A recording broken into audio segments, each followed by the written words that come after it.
An overview on the book of Jeremiah. Let's jump right in. So, the book of Jeremiah is about this prophet named Jeremiah, and he's warning the people of an invasion. It's heavily focused on his prophecies, and not just his prophecies, but it also shows the judgment coming upon Jerusalem and the mentorship and correction that he tries to give them.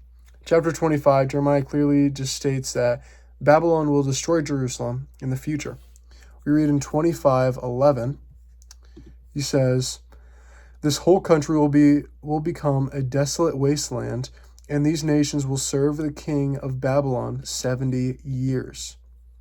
So, the same Babylonian rise here is just kind of prophesized a little bit throughout the Bible. One that I took away was in the book of Habakkuk, where God tells Habakkuk that he is raising up the Babylonians, which doesn't go well either. They have their altercation. But as far as this book of Jeremiah, it talks about just how he's saying, if we keep doing the stuff that we're doing now, if we keep in this same pattern, the judgment from God and the judgment from everywhere on the outside, even in the inside of this community, will be negative, and we will be overran by the Babylonians. So, chapters 26 through 29, this shows Jeremiah delivering messages of judgment that were just repeatedly rejected. The leaders refuse to believe in him, they mock him, and resist the idea that God would allow destruction. Chapters 30 through 33, a little shift in tone. In the middle of all the darkness, God promises hope.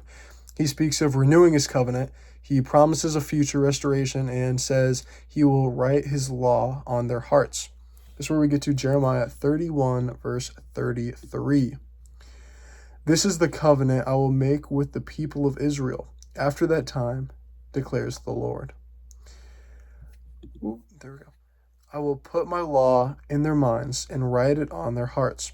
I will be their God, and they will be my people." So, even though their sin brings judgment, God will not abandon them forever, is kind of what this book is getting along. He promises a day when transformation will come from the inside out. Then chapters 34 through 35 show the siege and fall of Jerusalem. Babylon destroys the city, and Jeremiah's words are fulfilled. Later, Jeremiah is taken to Egypt against his will, and that's a whole nother story, right? Chapters 46 through 51 contain poems of judgment against surrounding nations.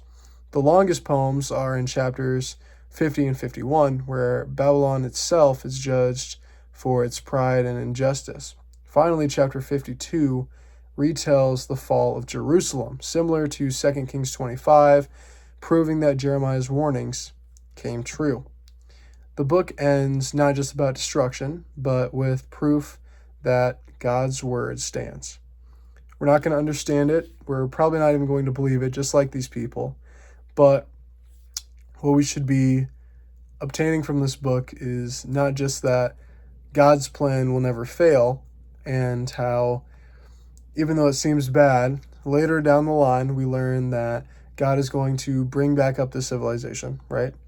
We should be looking at that, and we should also just be looking at the fact that we need to change our ways today and not tomorrow, not next week. We need to change our ways immediately, because the path that we're on right now is not a good one for a lot of us, right?